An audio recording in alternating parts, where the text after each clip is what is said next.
It's Monday, and a new week in crypto is getting underway. Here with all the top stories to get you up to speed, it's the Coin Bureau News. Market-moving macro. As the Fed's interest rate decision draws near, speculation mounts that a larger than expected rate cut could be on the cards. Risk on versus risk off. Bitcoin decouples from gold as investors reevaluate their risk tolerances. Is this good or bad for BTC? Debate feeding frenzy. Crypto fails to get a look in as the two US presidential candidates go head to head, but the election result could be good for the industry either way. Donald does DeFi. Fresh from another attempt on his life, Donald Trump is set to launch World Liberty Financial today. What's it all about? That's a wrap. Coinbase releases CB-BTC, a new wrapped Bitcoin product that could unleash a flood of liquidity into DeFi. Why are some big names in crypto not happy? And a look at last week's top performing cryptos, some dates for your diary, tweets of the week, and more besides. This is the Coin Bureau News, live. Welcome everyone to another edition of the Coin Bureau News Live. We are coming to you from our news bunker here in Dubai. My name is Guy and I am joined as ever by Nick. GM Crypto Fam, happy Monday, Guy. I love the color coordination going on here and our name tags. Yes, yeah, we've got Coin Bureau name tags just in case you forget which channel you're watching. Exactly. And we've managed to coordinate basically roughly similar telepathically. We just woke up this morning and great. Just on a different level. So thank you everyone for joining us. We are going to be going through some of the big events in crypto from last week, looking ahead to some of the stuff that's coming up this week. It is going to be an exciting one this week. Very exciting one. Token 2049, the pivot party, a lot to look forward to. Yeah. So, Nick, do you want to kick us off with our first story of the week? Yeah. So basically what happened last week, and this is a good way to tee up what's going to potentially happen this week, because as I just mentioned, the pivot party, Wednesday, we are going to have the long-awaited pivot. The torture of waiting and wondering what we're going to see will finally come to an end. And so last week, as we mentioned last week in the prior news, what was coming up in terms of on Wednesday, we had the CPI data coming out. Now, CPI was trending lower, which is good. However, there was a slight uptick in the core CPI metric, right? So we have a chart here with a slight uptick in the core CPI, and you'll see that it's picked up a little bit. And that was as a result of housing, right, or shelter costs. And it's quite interesting, I was mentioning this earlier, but that component is the owner equivalent rent of the CPI measure, which is basically a manufactured component because it's not actually what people pay to rent, but what owners will say that it could cost them to rent, or this is like a metric. So that sounds deeply unreliable. It's very unreliable, but this is the CPI measure. Many people would say that the CPI measure itself is kind of like flawed in any way. So that came in slightly higher. So then people thought, hey, okay, well, this could mean that the Fed is probably going to be less likely to cut a lot. So then the probability of a 25 basis point cut was about 75% in terms of the Fed rate futures after that. However, so that was on Wednesday. Right. Okay, so they were expecting potentially 25 basis point cut. However, late Thursday, Nicky Leaks, the Fed whisperer. The guy, yes, in Nick Timmerhouse. Exactly, the Wall Street Journal reporter. So this guy's called Nicky Leaks. He has a potential ear into the Fed. They kind of like leak him information. And he said that even at the Fed, there is no consensus on what the rate cut will be. Wow. So they are even between themselves. They don't really know. Okay. And there's a lot of debate on, are we seeing a slowing in the economic growth? Are we worried about potentially heading to a recession? If we are targeting a certain terminal rate at the end of the year, should we front load that? And there's all this discussion going on within the Fed.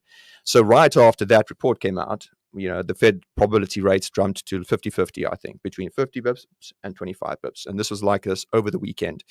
However, today I checked in on the probability charts and it was at 60% of a 50 basis point cut. Wow. Okay. So this is a chart. I'll just show you this chart we got on the screen now. This is basically from this Wall Street Journal article from the wiki Nicky Leaks reporter, and you'll see that this is previous rate loosening cycles in previous times and where the key macro data has been.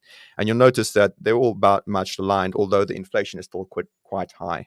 So that's potentially a reason why the Fed may want to not dive into the 50 basis point cut right now. But the market is saying we want 50 basis points. Yeah. We want 50 basis points. We think it's time. We think they'd rather front load this stuff. The markets are pricing in about 120 basis points in terms of like by the end of the year, which would mean that you'd have to do a 50 basis point cut in one of the 3 remaining Fed. That's right. Yeah. So There are only 3 meetings left. There's only there? 3 meetings left. So let's rather front load that. So yeah, that's what it's currently looking like. It seems like the market is wanting 50 basis points. Now, question is what's going to happen to the markets if they give 50 basis points. The one angle is, okay, we're getting what we want. We'll, rally. Yeah. The other is, oh my God, the Fed is cutting by 50 basis points. Must we worry? Yeah. There is that concern that it could be taken as a sort of panic measure. Yeah.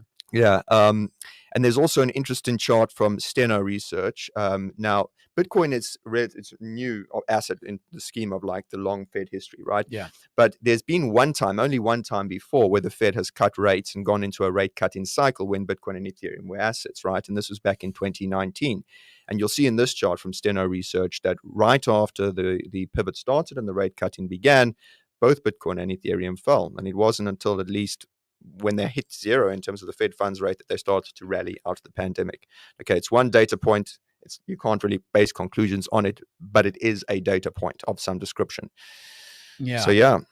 Okay, so that's fascinating. So we've gone from it seemed like 25 basis points was kind of nailed on last week. It seemed like the path of least resistance, and it seemed like, the easiest way for the Fed to go.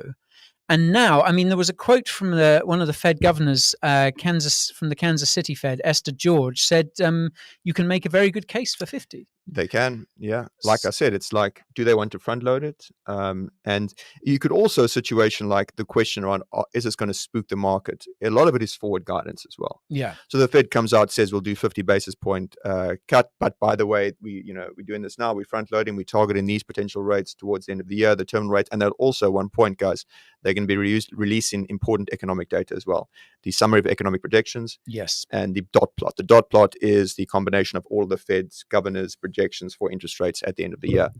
So that's coming out as well. So that will allow for some forward guidance. So yeah, it's really, really, it's on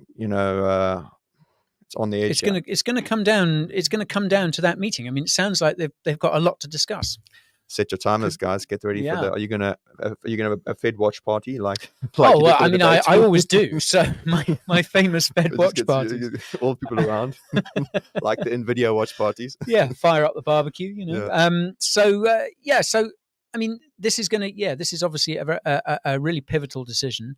It seems like the Fed, it could really go either way, but it's certainly leaning towards 50 now.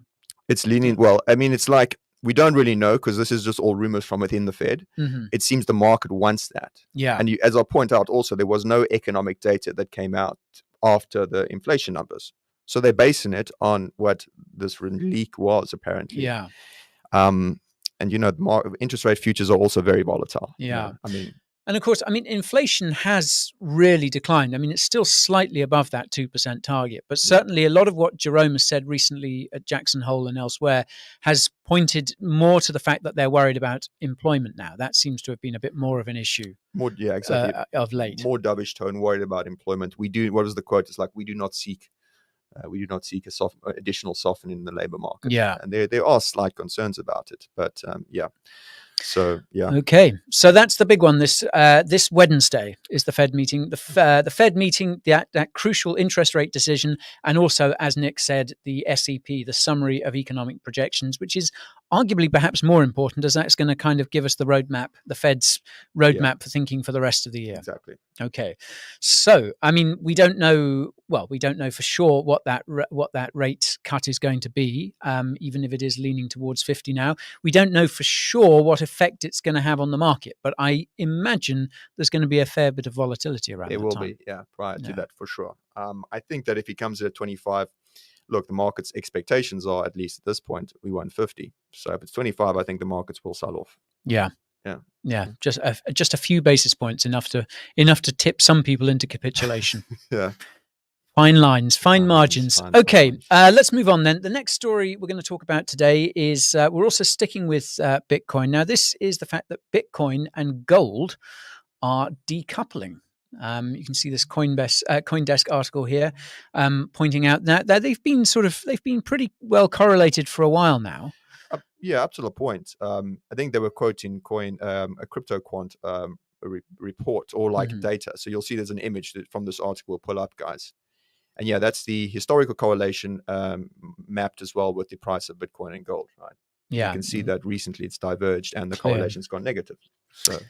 So what does this mean then? Bitcoin is becoming more of a risk asset than previously. It seems like it. It seems like the whole notion of Bitcoin, which is, prior to this, was it's a risk. It's a hedge against uncertainty. It's a hedge against inflation. It's it's akin to a digital gold. All this narrative was sold, and now it appears as if it's just not. It's not performing like that. It's becoming more and more of a risk asset, a risk-on asset. It's correlation with the decoupling that we were hoping for with equities, which we've always been talking about. Yeah. It's now decoupled against gold, and you can even see we've got a chart here from TradingView, guys. So that's the price of gold in terms of Bitcoin. Right. So gold has rallied by, I think, about 42% over since March. The stuff of Peter Schiff's dreams. Peter Schiff is looking at this chart. He's put it on his wall. Gets dressed in a nice silk shirt and looks at this chart. It's like, gold is performing.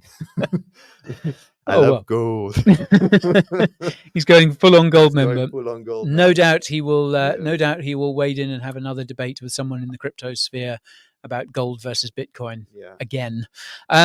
Okay, so Bitcoin arguably becoming more of a risk asset now. I suppose this kind of highlights the fact that us in our crypto bubble, we tend to look at the likes of MicroStrategy. We tend to look at certainly a large majority of people in crypto, their portfolios are very top heavy Bitcoin.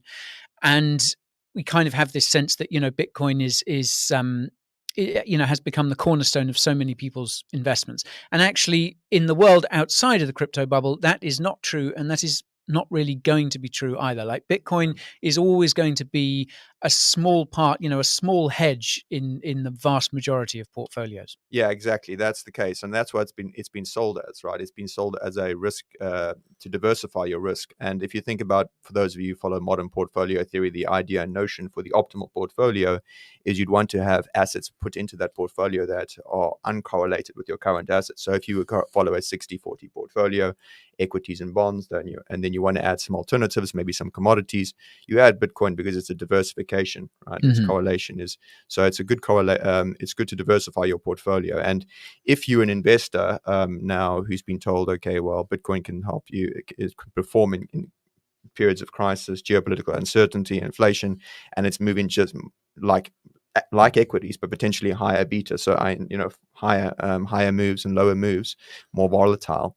It's kind of like it doesn't really fit within that narrative, a strong narrative to hold. But yeah, I mean, it's look, to be honest, also the correlation metric itself is also volatile, right? Yeah. And, sometimes it gets correlated with equity, sometimes it doesn't.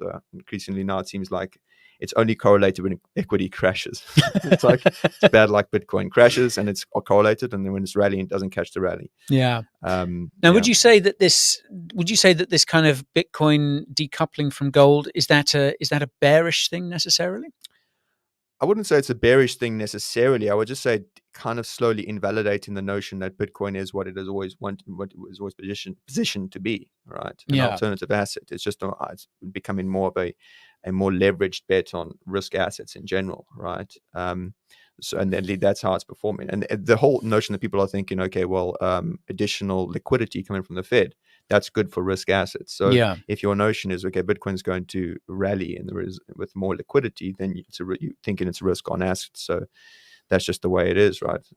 So yeah, and then that's with regards to Bitcoin and gold decoupling, which isn't great. Another thing that isn't really great is, according to also in this article with CoinDesk, which I want to highlight, is the Bitcoin's market value to realized value, MVRV ratio. It's been falling over the past few months, and I pulled this from Glassnode, but it's been falling over the past few months, as you can see, but I don't have it here, but they've also got, it's fallen below its 365-day moving average, which Crypto Quant says is a bearish indicator, at least from an on-chain perspective. And the market value to realized value, guys, is basically a measure of the price of Bitcoin relative to how much it, the price it was at it last moved, right? So basically a measure of, kind of like we think about price to earnings, or like price to book and an equity component. the price of Bitcoin relative to how much it cost when it last moved. So it's been falling. Although we have another chart here that shows, there's been other times in bull and bear cycles, and where the MVRV has fallen when we've been in a bull cycle. So I wouldn't say that it's necessarily that alarming, but maybe it's just all of a piece with Rectember. Rectember, yeah, exactly. We are only just halfway through. Only halfway, man. Yeah. Or, well, maybe it's a bit more glass half full. Hey, we're halfway through Rectember.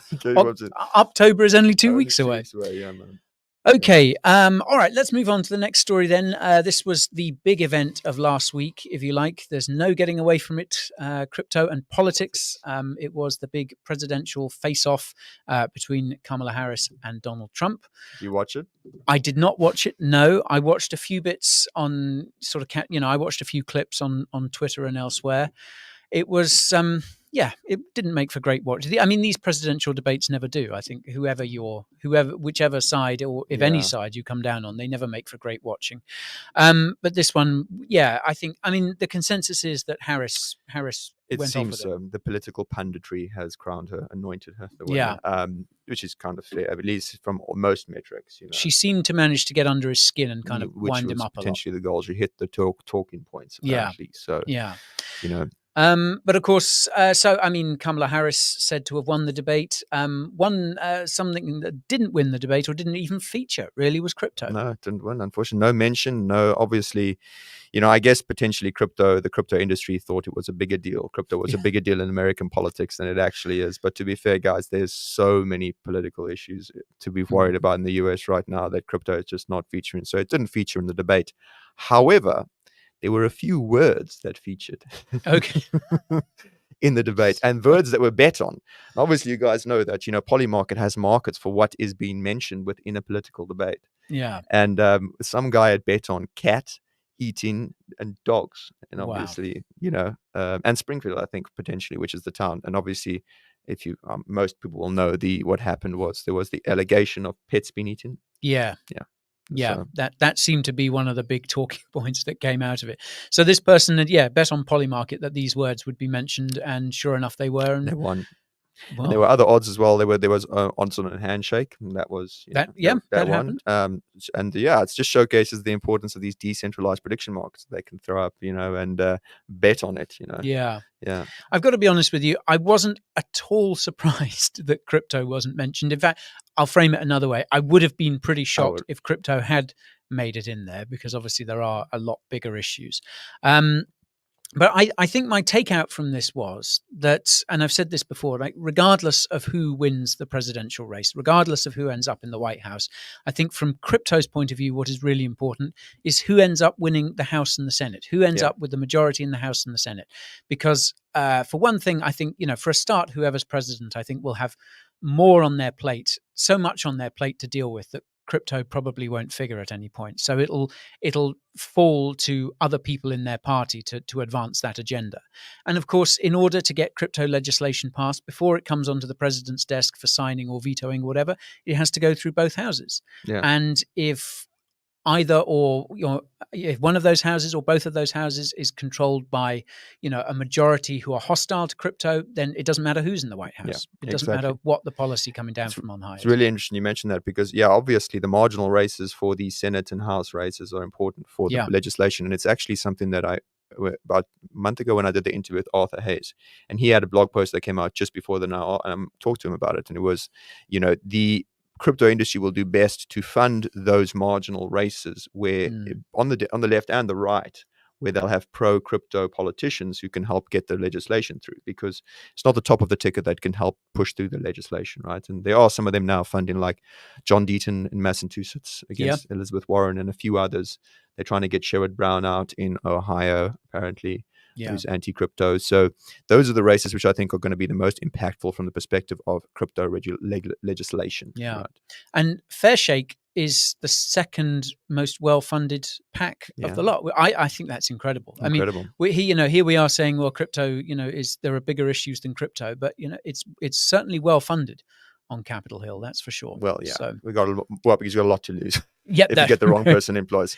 If Elizabeth Warren is the cryptocurrencies are, then you got to bet the house on that one. Yeah. But speaking of, and then in terms of the potential, there was also 2 price predictions that were created by research firms about the election results, right? And so there was 2. One was Bernstein, and they said that if Trump wins, we could see a 90K Bitcoin. Okay. And if Kamala wins, we could see a 30K Bitcoin. Wow. That's a pretty big spread. A 60K spread. 60K spread. I'd love to see big arbitrage. I'd love to see the analysis that went into that calculation, the inputs for that model. That's pretty wild. It's pretty wild. I personally, think that the 30K call is a bit. I personally think that irrespective of who wins, Bitcoin will rally because they're both going to be incredibly thrift when it comes to spending from a perspective of deficit spending. Yeah. That's obviously good for risk assets, fiscal stimulus.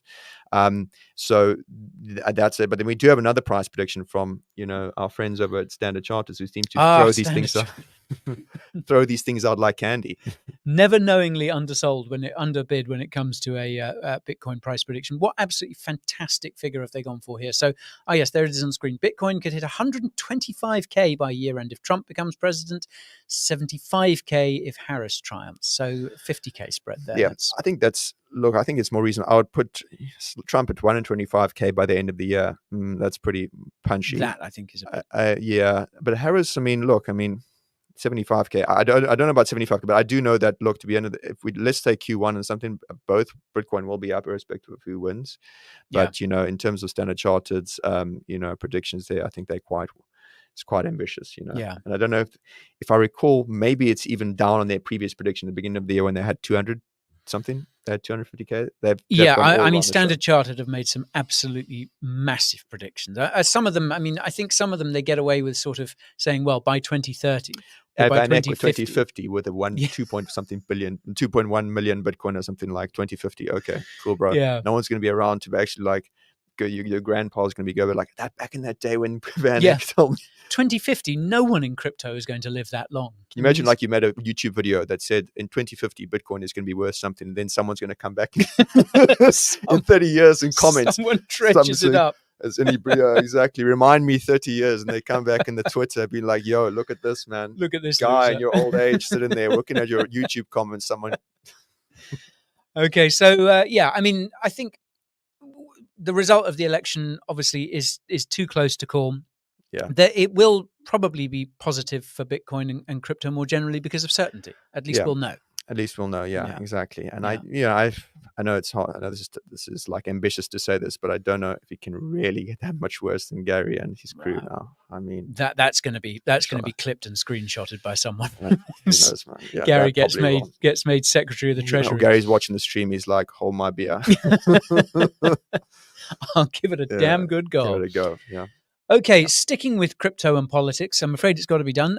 So fresh from yet another attempt on his life. This is absolutely mad.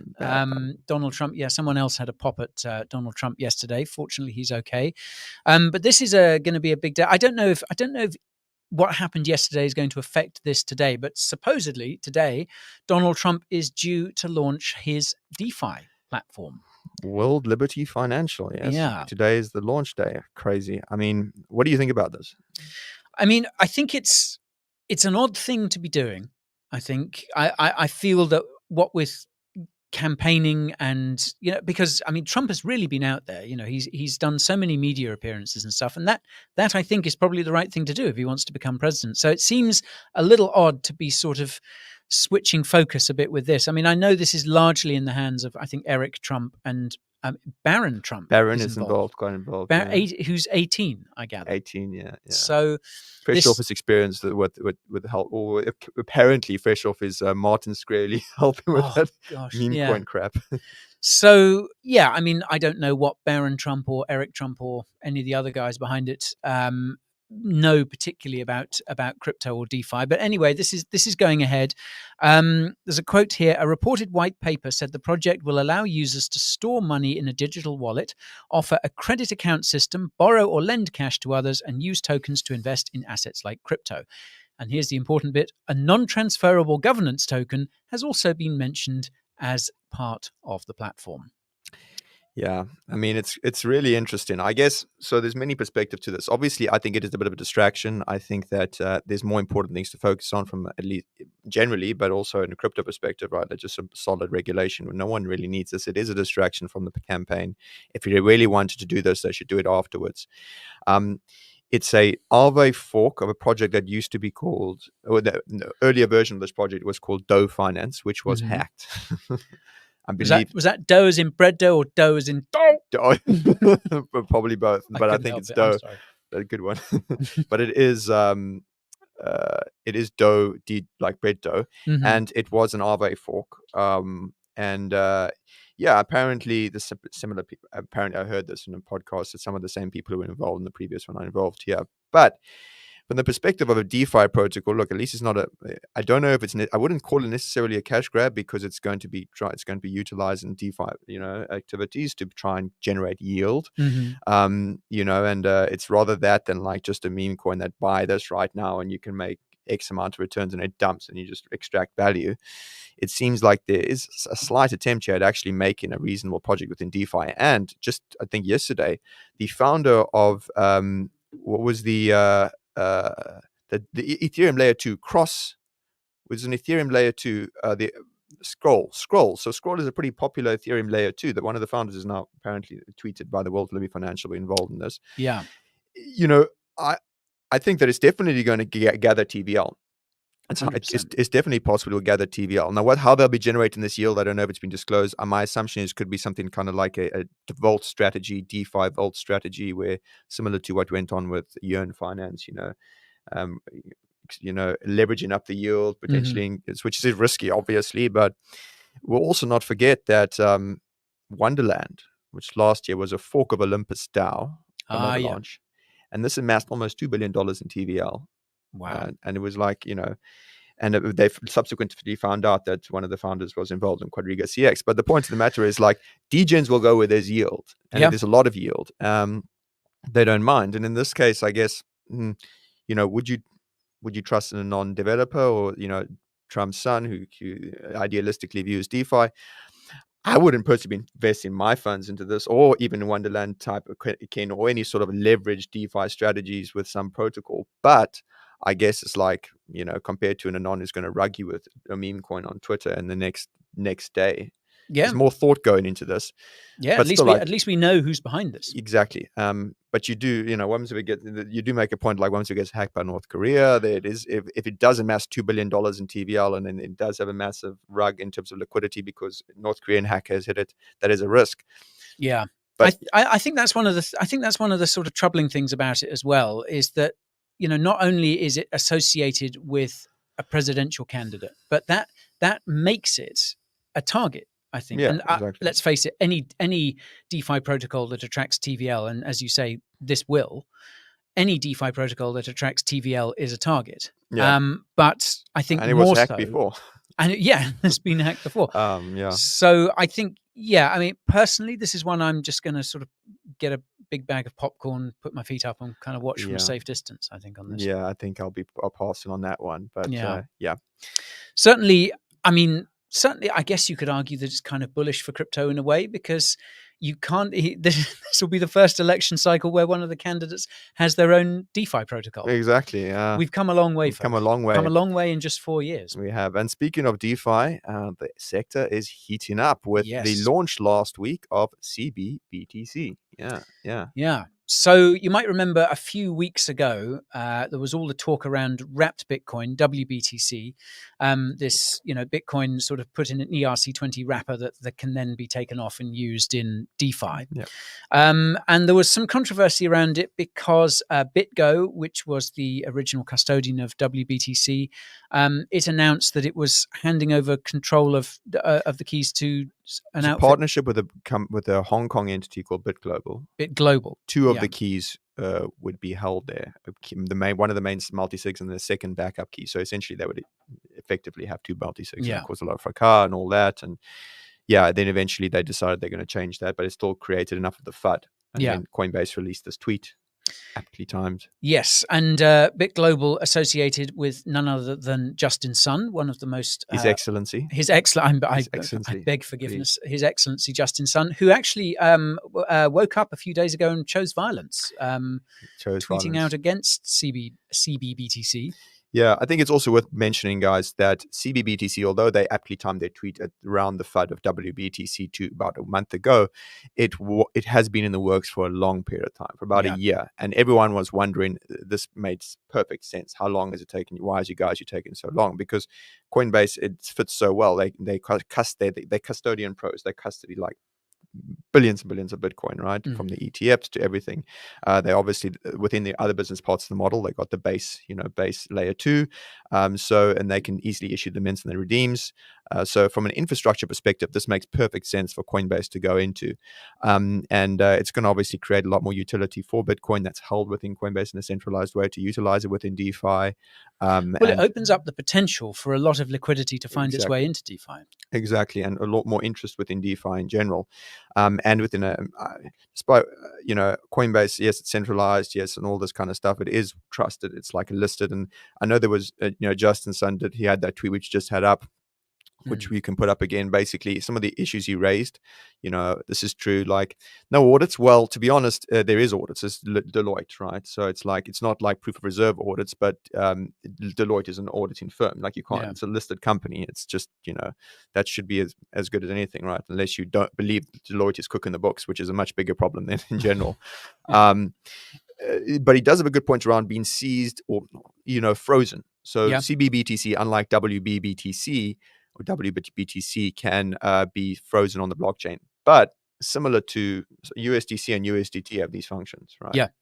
So you were saying earlier, we were talking about this, and apparently it's very, actually, although the likes of Tether, Circle, and now Coinbase can freeze these assets, actually getting them frozen is not straightforward. Well, think about it. Like, think about the steps that have to be taken. And, for every one person who says he was hacked by somebody, there's someone else who's behind that wallet. What's to stop someone just frivolously saying this was stolen, or that's that's been stolen or whatnot? You need to go through a lengthy process, and then there's a challenge period, and then it could involve lawyers, could not, and Tether's got their own requirements, so it's a very involved process to do it. Yeah.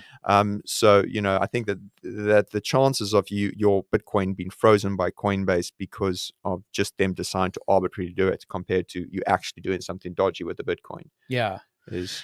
I mean, look, I guess, the ability to freeze the asset is contrary to the spirit of Bitcoin. I don't think many people would disagree with that. But if you're going to hold your Bitcoin on Coinbase and then change it into this wrapped product that you can then go off and use on DeFi, you've already given up that aspect of control. To be fair, I think when it's a public asset that's traded on DEXs and whatnot, you may not have never had done anything with Coinbase. So if it's CBBTC is fully traded on a DEX, you could be someone who's never had a Coinbase account and bought it for millions, and then you could have done some DeFi activities, and then Coinbase decides to freeze that account, right? Yeah. Because they discover you have an Iranian passport. That's a possibility. Yeah. It's totally a possibility, and you could be caught up in a dragnet. So that's why it's like, but that's just something you'd know if you have an Iranian passport. Be careful, right? Or someone who's in a sort of like a sanctioned area, right? There's a risk of these certain things. But if you within a country that isn't sanctioned and you are doing perfectly legitimate DeFi activities, I don't think there should be worry here. Yeah. Well, let's see. And as you say, this is sort of all part of Coinbase sort of building out this ever-growing ecosystem. Massive, yeah. And it's as it continues to grow, it synergizes so well with other part of business opportunities. Yeah. So yeah, a lot of, and as I said, a lot of liquidity likely going to find its way into DeFi. And I mean, this is probably, I think you were saying this when we were discussing this a few weeks ago. I mean, this is probably going to be bigger in the long run than WBTC. Yeah, definitely. I think so. Yeah. It's, if not in the next year, if it really starts ticking up, because like I say, everyone was wondering, this just makes so much sense. Do it, right? And also the mints and redeems or them bias, it's like it probably costs virtually nothing, and it's so easy for Coinbase to do it. Very quick. It's got the infrastructure to do it. So yeah. No wonder Justin Sun isn't a fan. And just sort of on other sort of related news, I thought it's worth mentioning as well that PayPal and Venmo are adding support. Going to add support for ENS names. Yeah, that's cool. PayPal's diving into crypto big time, man. Yeah. And so I was looking earlier. PYUSD, PayPal's stablecoin, is now comfortably a top 100 asset by market cap. It did actually reach $1 billion market cap fairly recently, and then took a bit of a tumble. But I mean, this is growing. It's growing, and they add in so many features. So for one, they basically, in terms of speed, they've expanded to different networks. You see this, it's expanded to Solana, where Solana is actually almost overtaking ETH in terms of PYUSD stable transfers. Yeah, they've also added this confidential transfers feature. Right. So it's interesting. It's like you can, if you're a merchant and you're receiving PYUSD, this chart basically is the transfer volumes. That's really interesting itself in terms of it's just another show of how much ETH is just like being eaten by Solana. But this confidential transactions essentially will allow merchants to, such that it's not public how much they're receiving from from customers. Obviously, it's going to be able. PayPal will have the ability from a regulatory perspective to still identify the transactions and the merchants and whatnot. But it's good because obviously you don't necessarily want, if you're a merchant that's doing big business, it's financial information put on chain. You don't want everyone to know that necessarily. Yeah, you don't have to be doing something illicit. You can just want your financial information to be kept private. And I think that generally there's just better stablecoin regulations could potentially be passed with the stablecoin bill coming soon. So there's a lot of hype around that. Even the likes of Schumer and them are behind it. So stablecoins are going to keep rallying. I mean, stablecoins are going to continue to be growing, and PayPal's diving in, and I mean DeFi, and they are driving they will help continue driving DeFi. Yeah. Yeah. Growth all around. Speaking of growth, okay, so that is those are the big stories that we wanted to cover in the news. Second part of the show, it's time for top gainers, top tweets, some of your feedback, dates for your diary, etc., etc. So last week's top gaining cryptos were Nervos Network, CKB, Popcat on Sol, Sui, again, second consecutive week as a top gainer for Sui, Mantra, and Artificial Superintelligence Alliance. So, starting with Nervos Network, this is a pretty easy one to explain. Spot listing on Upbit. Korean degens at it again. Yeah, Korean degens pumping the bags of everyone who holds CKB. Do you remember we covered Nervos Network years ago? I'm talking maybe like 2020 here. We were talking about this earlier. Did you go back and check? I'm pretty sure we did. Okay, I can't remember. That's just a long time ago. A long ass time ago. Yeah. What did you watch? We need to watch the video. I didn't. I sort of remembered just before we came on, and we did cover it, but I can't remember whether we were bullish or not. What about Popcat? So Kraken announced it will be listing Popcat on Thursday. So obviously this coming Thursday. So sex listing is always good for meme coins. And then there's also the hype around Catizen, which is another one of these Telegram, games and tap to earn that obviously people just go crazy about. They can like dogs. We had the Lost Dogs, and we had all these other ones, not coin. So then it could just be coming because it's a cat-themed coins in general. The feline adjacent, the feline meta is picking up in the meme coin space, kind of like that movie Cats versus Dogs, where they're like, so the feline coins will jump in again. Yeah, we're back to cats. Yeah, cats are sort of crypto spirit animal, it seems. Do you think that? Discuss cats. Like I see, like they don't give a shit about you as a person. They're just out for themselves. Just out for themselves. Like, who are you? They're sociopath. I suppose. I was more thinking like, there seem to be like so many crypto people, so many of the traders that I see on crypto Twitter and elsewhere, they seem to have cats. They're very catty. Yeah. Okay. But I think more so than dog. But there was this meta, wasn't there? The sort of meme coin meta shifted from dogs, obviously, which it was for a long time, and then we had a sort of frog interlude, and then it went, and then everyone was like, "Oh, it's going to cats now," and I sort of thought, "Nah, that's too simplistic. It can't." And sure enough, we had cat coins, and the cat meta still seems to be fairly strong. Still very strong, man. Yeah. Yeah. There we are, long and involved discussion about cats. Okay, moving on. Our next big performer, one of the top performers from last week, was again Sui. Sweet. Sui. as some people have it. Now, obviously, Sui got its own Grayscale trust about a month ago, but that's probably the pump from that has probably evaporated. But this latest pump seems to be more about ecosystem growth. There are a lot of projects building on Sui at the moment, it would seem. Also, some upcoming events. They were at, I think they figured pretty big at Korea Blockchain Week, which was a couple of weeks ago. They've also got events coming up in Singapore and the USA. We'll talk about that in a minute. And other metrics like TVL and daily active addresses are both rising for Sui. So there's a lot happening on that network. There's a lot happening from the network, and also we did a video about this a month ago, so go back and take a look at that as well. There was also a lot of DeFi borrowing going on with whales utilizing leveraging on Sui. So we also did a newsletter piece this weekend. Our newsletter piece went out yesterday. Kevin, one of our GigaBrain researchers here, did a really good bit on Sui there, kind of explaining why it was pumping so much and all the stuff going on. Mentioned a few interesting projects building in Sui's ecosystem. So you can find back copies of our newsletter on our website, can't you? Yeah, back copies, exactly, and you can subscribe. We've got the links down below. Every Sunday, top alpha in that newsletter. Yeah, you're missing out if you're not subscribed. Okay, another next? coin was Mantra OM, and this is an RWA platform, so it could potentially be benefiting from excitement around World Liberty Financial potentially. And I think that it's another one of these RWA plays, right? RWAs are kind of getting a lot of mind share at the moment. I checked on their Twitter as well. They're also kind of leaning fairly heavily into Token 2049, so it looks like they might have a fairly big presence there. Yeah, they've been also they seem to have a lot of money in terms of ecosystem development and building. I've seen them been sponsored in a lot of places as well. I'm going to set you a challenge actually, because I noticed on their Twitter that they had they were going with some Mantra branded socks. Some pink socks. I want you. Is that my special quest?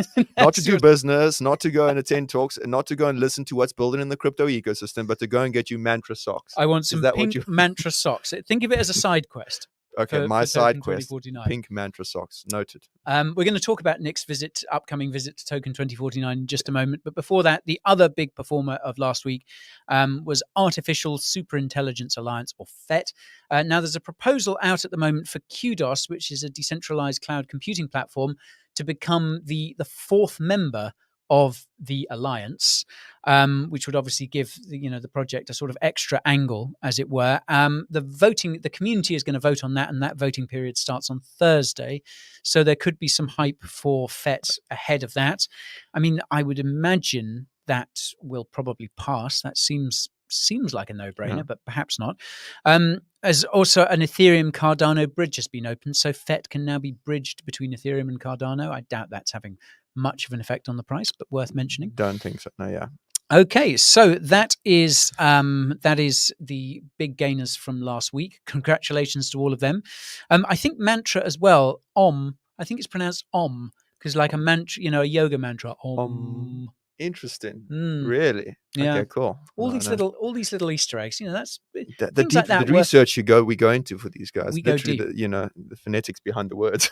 Exactly. Worth watching the stream for alone. Yeah.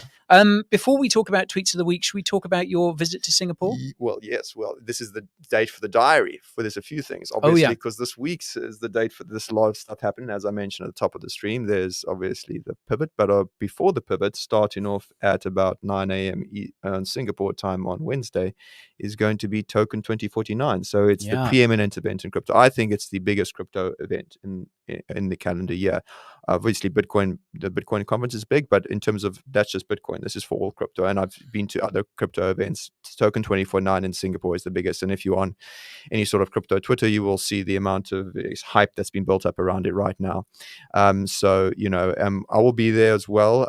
So that starts on Wednesday. I'll be there as well with we got a new very important hire as well. You guys will meet there for sure.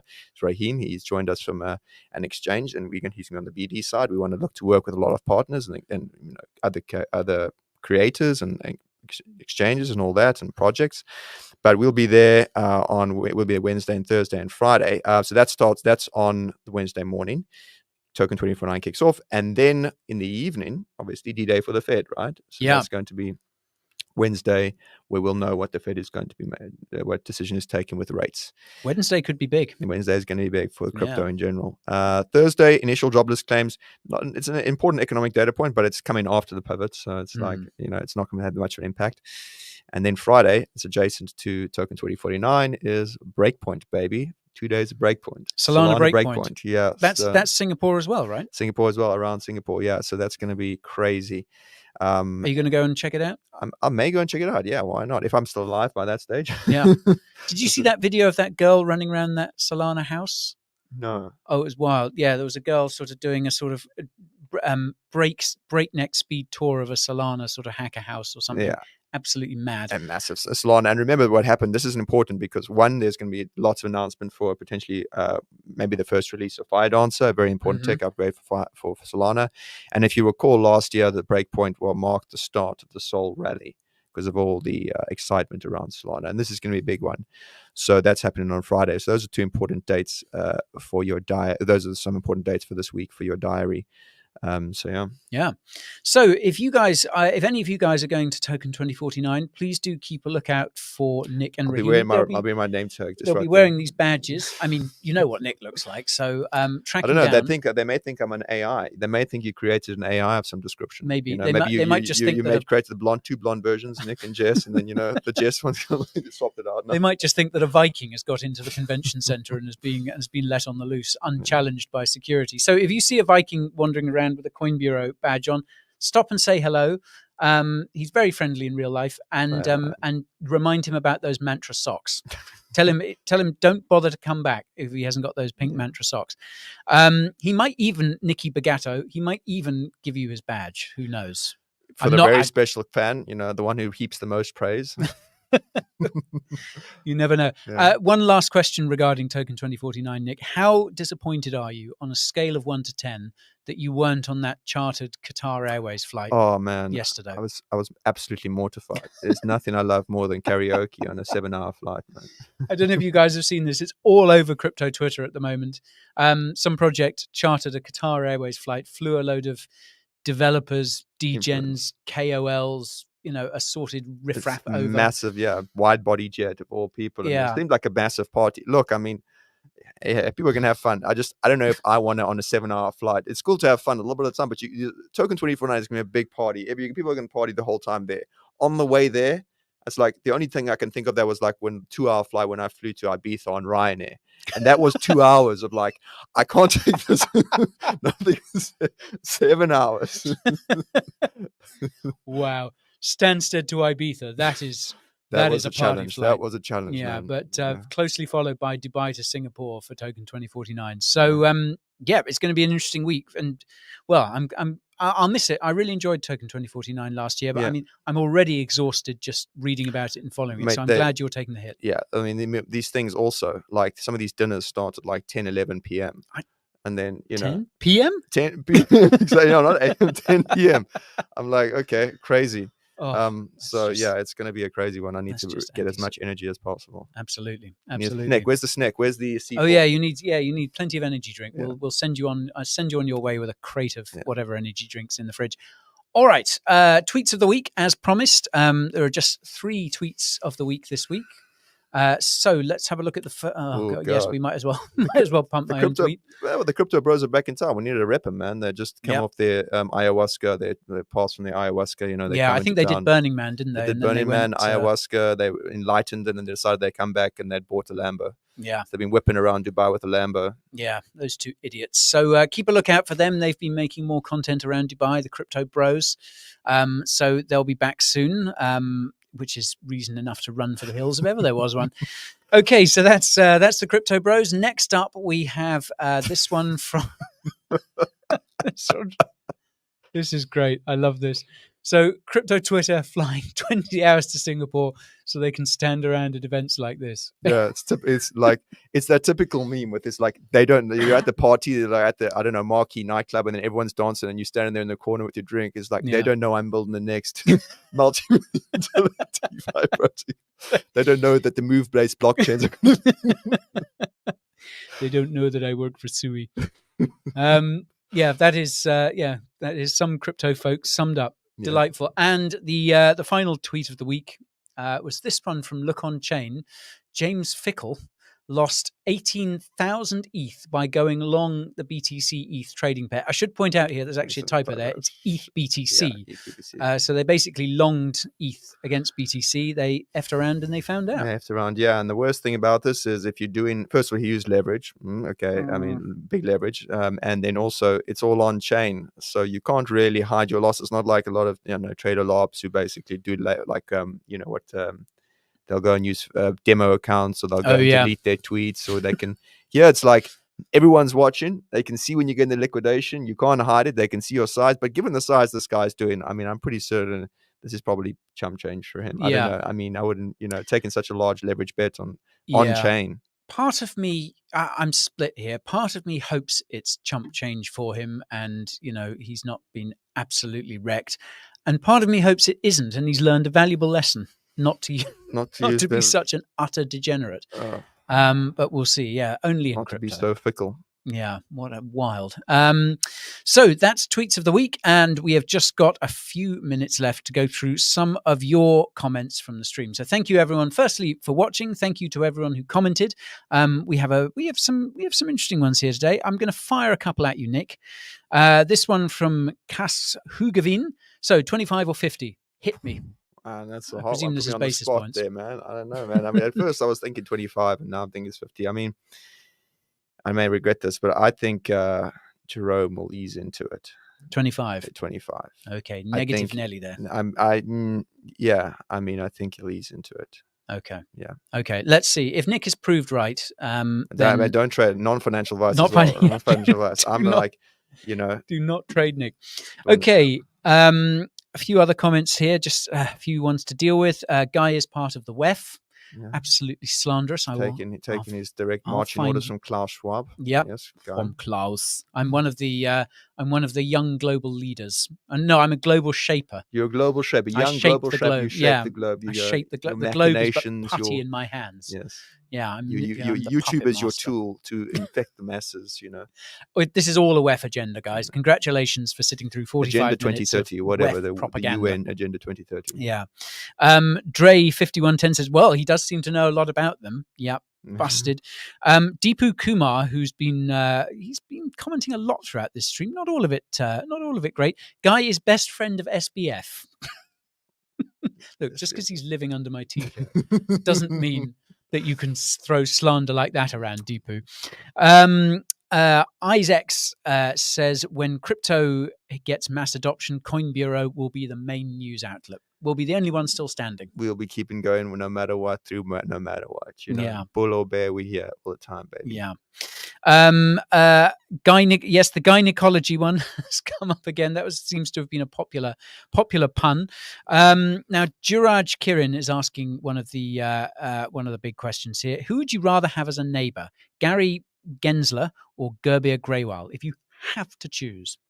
So Gerbir Graywal is the enforcement dude at the SEC. So I mean, talk about a rock and a hard place. Yeah, I mean, it depends if he's.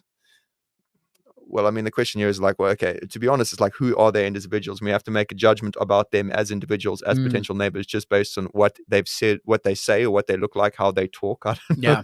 So you're asking us to make a very, that's a tough one. I'm going to make a snap judgment here and say that Gary Gensler will surprise us all, and he'll actually play loud trap music into the small hours and have loud sort of parties and all that. I'm going to take another slant to this question, and I'm going to answer it from another angle. Gary Gensler, I know he's loaded because he used to work in banking, investment banking, he's Goldman, all that. So he's probably living in a very expensive neighborhood. So I'd prefer to live in a very expensive neighborhood. Not saying you're poor, Gubal. I'm not saying you're poor. I'm just saying that by sheer, notion of that I'd prefer to live in a nicer neighborhood. That is a giga-brained answer. Yeah. Okay, Deepu back with another question. Rather than slandering me about SBF, he also asked, Guy, can inflation bounce back? Is there any possibility?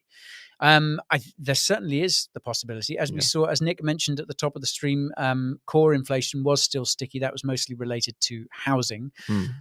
Services-related inflation has been sort of reliably coming down. But look, I mean, we've talked about this on some of our NFA live streams as well.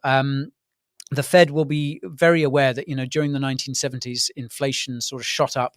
They thought they'd got it under control and it came roaring back. And I think this is just an important point to flag up as well. We're talking about rate cuts here. We're currently, around 5.25%. So we might go down to 5. We might go just below 5. We're going to get another couple this year. But I mean, all that said, 2025, we're going to start 2025 with rates around about 4%, interest rates around about 4% in the USA. Now, given the fact that, during the last crypto bull market, they were basically zero and had been zero for as good as zero for quite a long time. I think this is something to bear in mind. And I think this will inform the Fed's thinking as well. They don't want inflation to come back. So it means that although rates are going to get cut, the question is, how low are they going to cut them? Are they going to take them back all the way back down to zero again? Well, inflation is still above the target rate, right? And they've taken a bit of a risk to start cutting with inflation still above the target rate. And I will remind you, there have been periods in the past where the Fed has eased too early, too quickly, and inflation's come back roaring. And when it comes back, it's even worse because it's therefore expectations are shot as well. I think this is part of the 70s when one of the federal bank. So that's something that they've always had to worry about is inflation can come back when it does come back. If it's not tramped down properly, it comes back, and then then you need to go much more. Then you really got to crash the economy. So yeah, I think it's possible. They seem to the soft landing seems in on the radar, but don't want to go too quickly. Yeah. So in short, inflation could well come back, but I think the Fed is going to be well aware of that, and that will be something that's always a concern in the background. Okay, another question comes from Annie. Now that ETH has broken against BTC, could this mean ETH and altcoins will struggle possibly until late this year? I think it is possible. I think that there is right now uncertainty. Altcoins is driven about on the macro perspective, and you can look at the technical side in terms of like chart levels and whatnot. But right now, what's holding back altcoins is regulatory clarity. Like we said, I think that we need to see what's going to happen with regards to policy post November, right? Because altcoins, especially in DeFi sector, all these things, the crypto industry in general, is impacted by that. In the short term, until November, yes, I think Bitcoin dominance is going to continue climbing. But the altcoin season will reverse that if we do get clearer guidance with the more positive crypto regulations towards the end of the year. Yeah. Okay, the big question of the day comes from Paris. Bro, what's Nick's hair care routine? Oh, it's too rigorous, man. I'm going to have to do a video on that. It requires in-depth analysis. Separate live stream. It's way too involved, man. I wish I could give you the quick, but it would not be doing it justice. I'm just sorry. Yeah, I got to do a cheat sheet on that. we haven't got that long, but if you want Coin Bureau to pivot into a hair care channel, hey man, we've always got the opportunity to bear market. We could do workout guides and hair care routines, and yeah. Okay, hey guys, you're not coming to Singapore? Yes, Vincent. Well, I'm not, but Nick and Raheem, our new colleague, are. So keep a lookout for them, as I say. Yeah. A good question from John Legend. I presume Legend. This is the John Legend. He's the John Legend. I've no reason to suspect that it isn't. Man. Yeah. Will Sol maintain popularity after meme season ends? This is a good question. It is a good question because a lot of the excitement earlier, at least in March and everything, was driven by meme coin activity, and a lot of the activity on Solana was driven by meme coins. But I think it will, because I think from a UX perspective, it doesn't necessarily just because it's meme coins. From a UX perspective, onboarding and building on Solana, it seems like now in terms of developers, many people are choosing to build on Solana. Yeah. Right? You go to these events, you'll see the excitement from project teams to want to build on Solana. The UX is a lot faster and quicker and effective. It's UX from not just you sending and swapping, but also onboarding through the likes of Phantom and everything. So, it's going to pick up in other formats, right? In terms of where it could be like DeFi lending or other sorts of activities. DeFi on Solana does definitely seem to be, a growing sector. I think Deepin on Solana as well. Solana. Also RWAs. I've seen, I think recently, Solana got involved with it, and some project was issuing RWAs on Solana. So, and obviously stablecoins now, a lot of stablecoins have been issued on Solana. So yeah, I think that it will continue after meme season ends. Yeah. And I think it will be the better for it, actually. I think that will be it'll be a good thing to see that Solana isn't just a chain for meme coins. Yeah. Now John Lender's going to go launch his game. Does a song about Solana. Yeah. James Lowe asks, when's Nia going to get the love it deserves? I mean, I think we've given Nia a bit of love. Yeah. I should say I hold Nia, so it's got, so do it's I. got some So love do from I. me. Oh, yeah. And we've done a video, like, what's it, 2 weeks ago? And in that video, there's a lot of exciting things coming up for Nia, right? In terms of like events that could give it a boost. It's going to be a token, obviously. There's the whole abstraction concept is amazing. Obviously, there's going to be this redacted conference, and that's coming in Thailand, which is an abstraction-based conference. I would, though, their recent Twitter antics and, their whole... the sort of, the thing was hacked. Look, I mean, it's they got viral. It went viral. I just don't know. I've seen different takes from it. Yeah. But, it is what it is. Yeah. But, I mean, I think it's very, very bullish on, Take a look at the video and make a judgment for yourself. But in terms of, like, its goals of abstraction to become the front end for all of crypto, it really has the, that's an interesting narrative to play for sure. Yeah. And I think of all the alt layer ones, I think probably Nia is best positioned to capture the AI narrative at the moment. Yeah. That could change, but that seems to be the narrative that it's chasing, and I think that's a good direction for the project. So there's a bit of love for Nia. I just wanted to. So Nick needs a Viking helmet. That's something else. Where's my? Where is your? Yeah, there was one. And I just want to close on this question as well, because I think this guy's got an absolutely wonderful name, Nicky Bigato. Sounds like he's from New York. Says, "Hey boys, good morning. Grand to be in the live and good to see you. Thank you for all. You're welcome, Nicky. Typical. You're welcome. Yeah. So thank you everyone for watching. That's it for this week. Thanks, guys. Wish Nick, please, a very safe. Come say hi. Yeah, like I say, if you see him at Token 2049 in Singapore, come and say hi. Yeah. Nick, safe journey. Thanks, man. Get back in one piece. I hope to. Yeah. And good luck. So next week you can tell us all about everything that you saw and everyone that you spoke to. And I'll be bringing your socks. Don't worry. We'll bring this. I'll find the socks and you'll put them on stream. Yes. No socks, no stream. Just so as you know. So there's a bit of jeopardy. All right. Thanks everyone for watching. Great to see you. See you again soon. Cheers, guys. Cheers. Thanks, team. Excellent.